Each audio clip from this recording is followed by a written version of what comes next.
الحمد للہ رب العالمین والصلاة والسلام علی رسولہ الامین وآلہ وصحبہ اجمعین۔ اعوذ باللہ من الشیطان الرجیم، بسم اللہ الرحمن الرحیم۔ یا ایہا الذین آمنوا کتب علیکم الصیام کما کتب علی الذین من قبلکم لعلکم تتقون۔ صدق اللہ العظیم۔ محترم بھائیوں، بزرگوں اور دوستوں، السلام علیکم ورحمۃ اللہ وبرکاتہ۔ ماہ صیام اپنے دوسرے عشرے میں داخل ہو چکا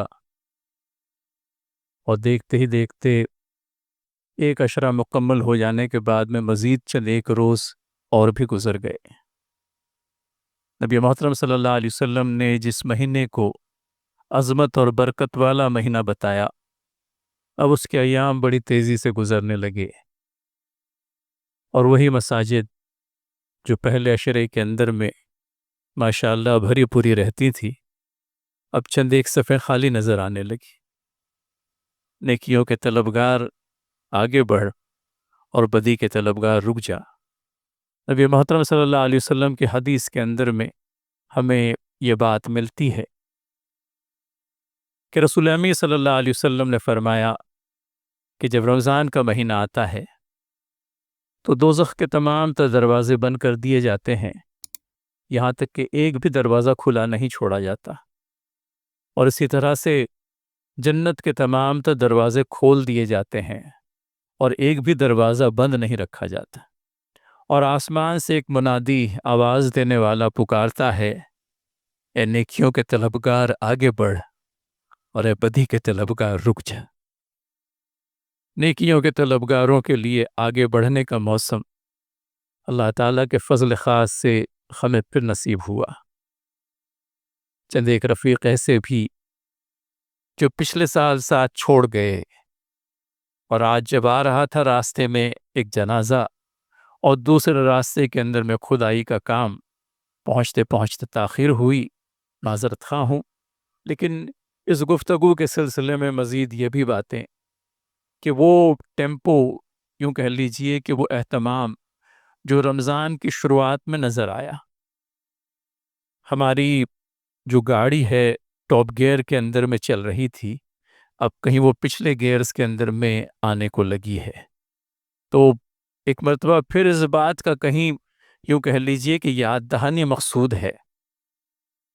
کہ ایام تو گزر ہی جائیں گے،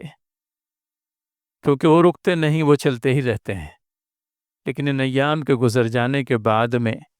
پھر ہمارے لیے یہ ایام دوبارہ میسر آئیں گے یا نہیں آئیں گے، اس بات کی کوئی گارنٹی نہیں، اور چونکہ اب یہ مہینہ ہاتھ آ ہی گیا ہے تو کیوں نہ اس سے استفادہ کریں۔ اے رسول امی صلی اللہ علیہ وسلم، ہمیں یاد ہے کہ آپ نے اس حدیث میں جو شعبان کی آخری شب اللہ کے نبی صلی اللہ علیہ وسلم نے جو خطبہ دیا تھا، اس میں رمضان کو ایک بابرکت مہینہ بتایا۔ بابرکت مہینہ اس اعتبار سے کہ نفل کا اجر فرض کے برابر اور فرض کا اجر 70 فرائض کے برابر۔ حدیث کے الفاظ میں کوئی نفل کام کرے تو وہ ایسا ہے جیسے اس نے غیر رمضان میں فرض کام کیا، اور کوئی فرض کام کرے تو ایسا ہے جیسے اس نے غیر رمضان میں 70 فرائض اس کے بقدر انجام دیے۔ اب ظاہر سی بات ہے کہ ایک آدمی فرض ادا کرے ایک، لیکن اس کو ملے 70 فرائض کے برابر ثواب۔ لہٰذا کہیں ہماری اس بات کے لیے کوشش بھی ہو کہ جیسے جیسے وقت گزرتا جائے گا ویسے ویسے ایام کم ہوتے چلے جائیں گے، اور پھر یہ ایک فرض کے لیے 70 فرائض کا ثواب پانے کا موقع جو ہے وہ ہاتھ میں نہیں رہے گا۔ دفتر عمل پہلے ہی کچھ بہت زیادہ نیکیوں سے پر تو نہیں ہے، دفتر عمل پہلے ہی کچھ نیکیوں سے زیادہ پر تو نہیں ہے، اور ہمیں کچھ اندازہ بھی نہیں کہ کہیں ہماری خرابیوں نے ہماری خوبیوں پر سبقت تو نہیں کر لی۔ اندراج کرنے والے نے کوئی غلطی نہیں کی، اس نے وہی کچھ لکھا جو ہم نے کیا، اس نے وہی کچھ نقل کیا جو ہماری زبان سے ادا ہوا، لہٰذا کھوٹ کہیں ہم میں ہی رہ گئی کہ ہم نے اپنے آپ کا کوئی محاسبہ نہیں کیا۔ لہٰذا رسول اللہ صلی اللہ علیہ وسلم آپ نے یہ بھی ہم سے کہا کہ تم ایمان اور احتساب کے ساتھ میں اپنے روزے مکمل کرو۔ جس نے ایمان اور احتساب کے ساتھ میں رمضان کے روزے رکھے اس کے پچھلے گناہ معاف ہو جاتے ہیں۔ اے رسول اللہ صلی اللہ علیہ وسلم، آپ نے ہم کو یہ خوشخبری بھی دی کہ راتوں کا قیام بشرط یہ کہ وہ ایمان اور احتساب کے ساتھ کیا گیا ہو، پچھلے گناہوں کے ختم ہو جانے کا، مٹ جانے کا سبب و ذریعہ بن جاتا ہے۔ اے رسول اللہ صلی اللہ علیہ وسلم، آپ نے ہم سے یہ بھی کہا ہے کہ رمضان کی راتوں کا جو اہتمام کریں گے ایمان اور احتساب کے ساتھ، ان کے بھی پچھلے گناہ معاف کر دیے جائیں گے۔ تو موقع ہی موقع ہے، آپ دیکھیے، جہاں نگاہ اٹھاؤں اور کوئی نیک عمل کرنے کی ٹھانوں، میرے لیے پروانِ مغفرت نصیب ہوتا ہے۔ میرے کسی روزہ دار بھائی کو افطار بھی کرا دوں تو مجھے 3 مراتب حاصل ہوتے ہیں، اور وہ 3 مراتب کیا ہیں؟ ایک تو دوزخ سے گلو خلاصی، دوسرے گناہوں سے مغفرت، اور تیسرا درجہ بیان ہوتا ہے روزہ دار کے اجر کے برابر ثواب، اور روزہ دار کے اجر میں کسی پرکار کی کوئی کمی نہیں آتی۔ لہذا یہ بھی مرتبہ ہے جو میں حاصل کرنا چاہوں تو کر سکوں۔ اے رسول اللہ صلی اللہ علیہ وسلم، آپ نے مجھے یہ بھی تلقین کی ہے کہ میں اگر کسی روزہ دار کو پیٹ بھر کر کے کھانا کھلاؤں تو مجھے آپ اپنے حوض کوثر سے سیراب کریں گے، اور ایسے سیراب کریں گے کہ مجھے پھر پیاس نہیں لگے گی، یہاں تک کہ میں جنت میں داخل ہو جاؤں گا۔ میرے لیے کوئی گنجائش ایسی نہیں چھوڑی گئی جو باقی رہ جاتی۔ میرے لیے نیکیوں کی راہ ہموار کر دی گئی، اور اس قدر ہموار کر دی گئی کہ دوزخ میں داخلے کے تمام تر دروازے بند کر دیے گئے، اور جنت میں داخل ہونے کے لیے تمام تر دروازے کھول دیے گئے۔ اور اتنا ہی نہیں، منادی نے مجھے آواز دی کہ نیکیوں کے طلبگار آگے بڑھ۔ پھر کہیں ہمیں اس بات کا بھی انتباہ دیا رسول اللہ صلی اللہ علیہ وسلم نے کہ روزے کو محفوظ رکھیں فحش کلامی سے، دنگا و فساد سے، جھگڑے سے، ہر اس برے شغل سے جس کے نتیجے میں روزہ متاثر ہوتا ہے۔ کہیں کوئی گالی گلوچ کرنے لگے،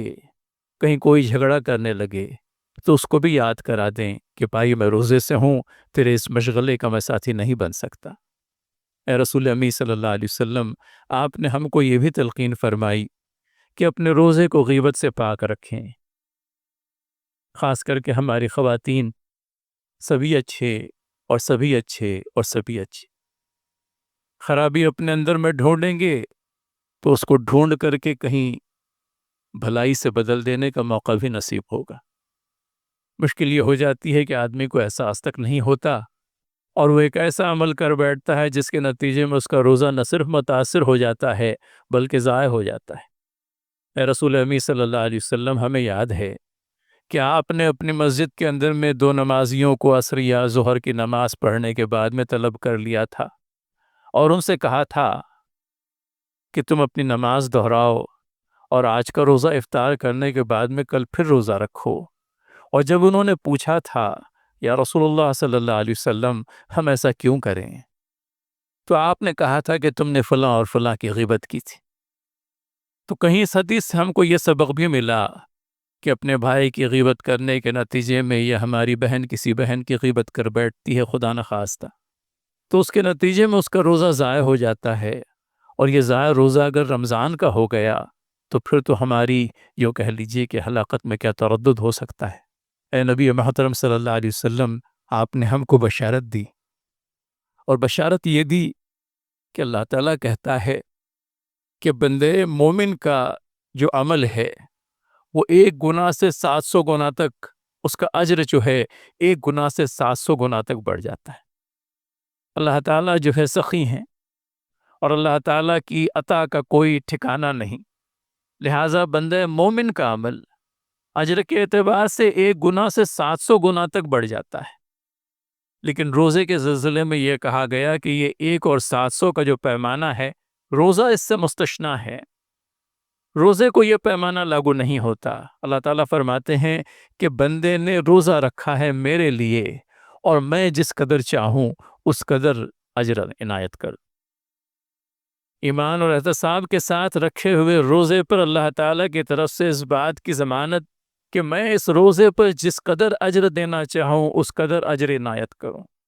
ایک حدیث کے الفاظ میں کہیں یہ بھی آتا ہے کہ اللہ تعالیٰ فرماتے ہیں کہ میں ہی اس کا اجر ہوں، اور اللہ تعالیٰ اجر کی صورت میں جسے مل جائے اس کی خوشبختی کا کیا ٹھکانہ۔ لہٰذا کہنے کا منشا یہ کہ ہر اعتبار سے ہم لوگوں کو اس بات کی ترغیب دی گئی کہ ماہ سیام جب بھی آئے تمہارے لیے خیر و برکات سے بھرپور مہینہ آ رہا، اور تم اس خیر و برکات سے بھرپور مہینے کا جس قدر استفادہ کر سکتے ہو تھوڑا ہے۔ اللہ کے نبی صلی اللہ علیہ وسلم نے ہمارے لیے مزید اس بات کی بھی تلقین فرمائی کہ اللہ تعالیٰ روزے کو وہ 1 اور 700 کے پیمانے سے جو الگ کر دیتے ہیں اس کی وجہ بیان ہوتی ہے۔ اللہ تعالیٰ فرماتے ہیں کہ بندہ بھوک اور پیاس سے، کھانے پینے سے رک گیا، شہوات نفسانی کے تقاضوں کو پورا کرنے سے رک گیا، محض میرے لیے کہ میں نے اس سے یہ چاہا کہ وہ سحر سے لے کر مغرب تک اپنے آپ کو کھانے پینے سے محروم کر دے، اور وہ میرے کہنے کے مطابق کھانے پینے سے رک گیا۔ وہ شہوات نفسانی سے اپنے بیوی کے پاس جانے سے بھی محض اس لیے رک گیا کیونکہ روزے کی حالت میں میں نے اسے ایسا کرنے سے منع کیا تھا، اور چونکہ اس نے میرے احکام کی پاسداری کی میں اسے 1 اور 700 گنا سے زیادہ، کہیں زیادہ، جس قدر چاہوں اس قدر اجر عنایت کروں گا۔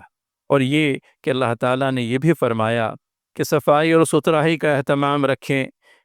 کہتے ہیں کہ روزہ دار کے منہ کی بدبو جو ہے وہ اللہ تعالیٰ کو مشک کی خوشبو سے بھی زیادہ پسندیدہ ہے۔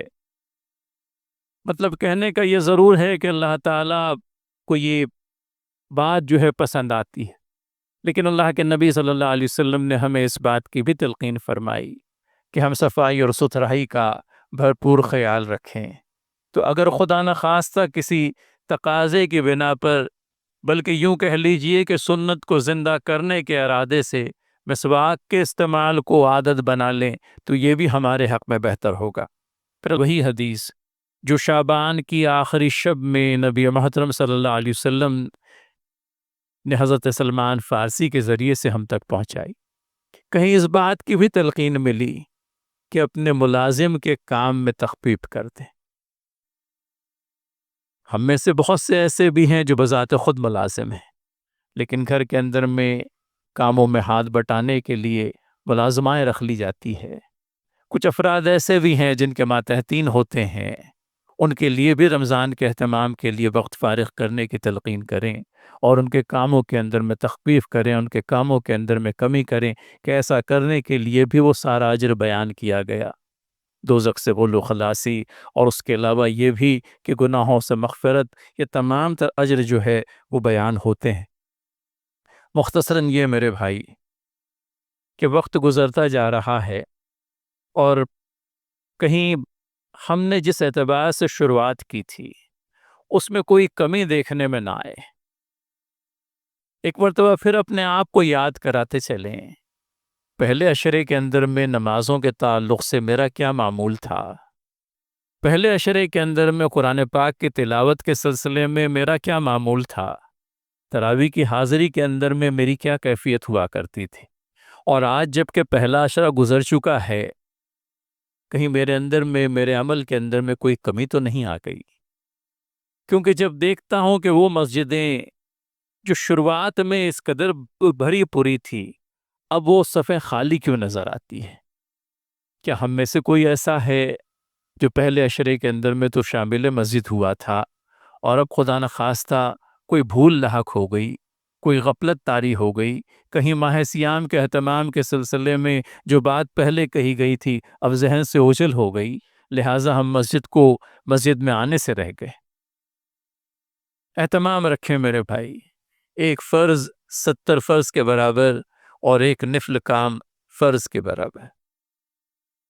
گناہوں سے مغفرت، جنت کے اندر میں داخلہ، اور یہ کہ دوزخ سے گل و خلاصی، یہ ساری چیزیں رمضان ہمارے لیے لے کر کے آیا ہے، اور آخر کو ایک مرتبہ پھر یاد کرتے چلیں،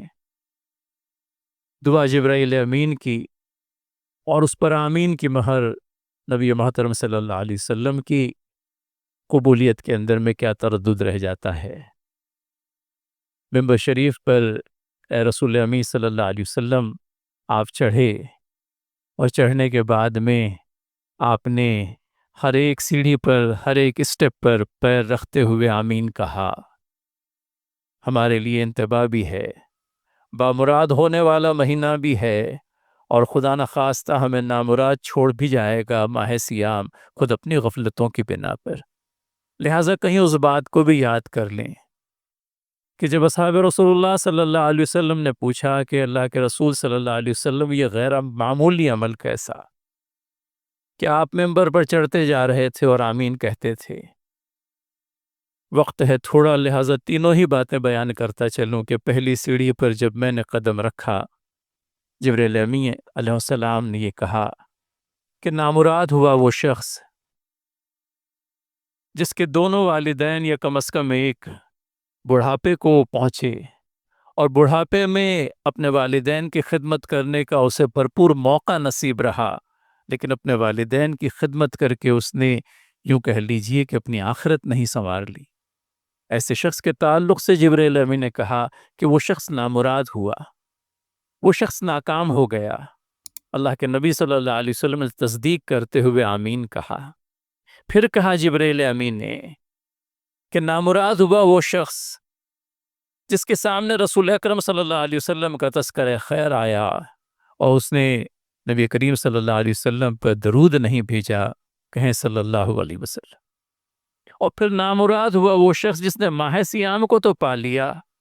لیکن ماہ سیام کو اپنی اخروی کامیابی کا باعث و ذریعہ نہیں بنایا، اپنے بخشش و مغفرت کا پروانہ اس مہینے کے اندر میں بھی حاصل کرنے سے وہ محروم ہو گیا۔ اس کے تعلق سے کہا گیا کہ ایسا شخص نامراد ہے، ایسا شخص ناکام ہے۔ نبی کریم صلی اللہ علیہ وسلم نے جبرائیل کی دعا پر آمین کہا۔ نامرادوں کے اندر میں نام لکھانا پسند نہیں کریں گے ہم میں سے کوئی بھی، اور ہر ایک یہ چاہے گا کہ ماہ رمضان اسے بامراد کر دے، لہٰذا بامرادوں کی فہرست کے اندر میں نام لکھوائیں، نامرادوں کی فہرست میں خدا نخواستہ ہمارا نام پڑ جائے۔ اللہ تعالی ہمیں اس سے مامون و محفوظ رکھے، آمین یا رب العالمین، وآخر دعوانا ان الحمدللہ۔